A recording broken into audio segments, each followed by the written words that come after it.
इस पहचान को बचाए रखने में उन्होंने जो बलिदान दिए होंगे, अभी हम मानते हैं कि उनका जो किया हुआ मेहनत होगा या योगदान होगा, उस मेहनत का मैं 1% भी काम नहीं की हूँ, लेकिन अपने पूर्वजों के बताए गए मार्ग पर, उनके कहे गए मार्ग पर अगर मैं 2 कदम भी चल पाऊँ और समाज को 2 पल के लिए संदेश दे सकूँ और मेरे संदेश से समाज के लिए कुछ अच्छा हो जाए, ये मेरा बहुत बड़ा सौभाग्य रहेगा।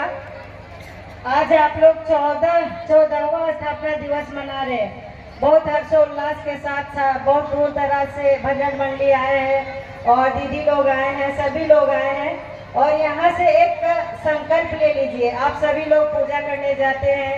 समाज को ये बताते हैं और इस अन्न प्रार्थना सभा के माध्यम से दूर दूर तक, काफी दूर तक संदेश जा रहा है और लोग आदिवासीयता को एक कर रहे हैं, सब लोग एकजुट हो रहे हैं, एक मंच पर जुटने का कार्य कर रहे हैं। इसमें बहुत सारे लोगों का काफी मेहनत है। उस मेहनत को इस प्रांगण से हम लोगों को ले जाकर बाहर तक पहुंचाना है। इस प्रांगण में जब हम एक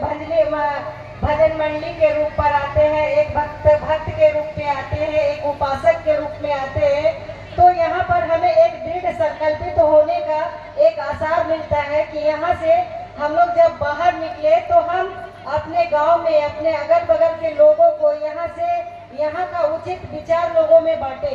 लोगों को एक दूसरे को बताए। अगर हमारे अगल बगल में 4 लोग हैं, 10 लोग हैं, 15 लोग हैं, हमारा गांव है, टोला है, पड़ोसी है, तो उन सारे लोगों को जानकारी देना है, एकजुटता के प्रतीक को बताना है और उनसे सीखना भी है और उनको सिखाना भी है। और इस संदेश को जितना प्रयास करें हम लोग आगे से बढ़ाते जाएं। हम लोग ये लाल साड़ी पहनते हैं और जब हम लाल साड़ी पहनते हैं तो अंदर में हमें क्या फीलिंग होती है? हमें ये महसूस होता है कि ये हमारा पहचान है, हमारी प्रतीक है। लेकिन उस साड़ी के माध्यम से हमें लोग पहचानते हैं कि हम लोग करुणामयी हैं, संघर्षशील है, मेहनती है और हम लोग एक आदिवासी हैं। ये हमारा रूप होता है जिसमें कि हम लोग सच्चाई का प्रतीक देते हैं और लोगों को संदेश देते हैं और हमारे अंदर में वो चीज फूट फूट कर भरा हुआ रहता है कि हम लोग करुणा को बांटते हैं, प्रेम संदेश को बांटते हैं, लोगों को सिखाते हैं और एकजुट होकर के रहने की विशेषताओं को बतलाते हैं। तो इस तरह से जब हम लोग सरना प्रार्थना सभा में आते हैं, शामिल होते हैं, एक परिवार जैसा लगते हैं और वास्तव में एक परिवार है। अगर हम लोग एक परिवार में रह करके इतना अच्छा से हम लोग कार्यक्रमों को करते हैं और एक दूसरे का साथ सहयोग देने के लिए हम लोग जब लोग खड़ा होते हैं तो हम लोग एक शक्तिशाली का रूप दिखाई देते हैं। तो हर चीज का एक अपना अपना मोल है और ये सरना प्रार्थना सभा जो है बहुत सारे चीजों को बदलने, सिखाने, नैतिकता को बतलाने का एक अवसर प्राप्त किया है। जहाँ जहाँ जितने भी जगह पर ये सरना प्रार्थना सभा का कलश स्थापना हुआ है, उस जगह से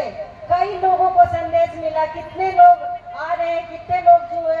इस जानकारी को प्राप्त कर रहे हैं। क्योंकि बहुत समय पहले हम लोग का जब इतर बितर परिवार हो गए थे, कुछ कमियां आ गई थी, उन चीजों को समेटने में समय लगने लगता है और समय के साथ वो पूरा होता है। अब हम लोगों को ये विश्वास है कि हम सब एक परिवार है, एक जगह पर इकट्ठा होते हैं। तो इस बीच हम लोगों को एक दृढ़ संकल्प लेकर के हम लोग को अपने शरणा माता के बारे में, आदिवासीता के बारे में, हर चीज के बारे में एक दूसरे को बताना है, ताकि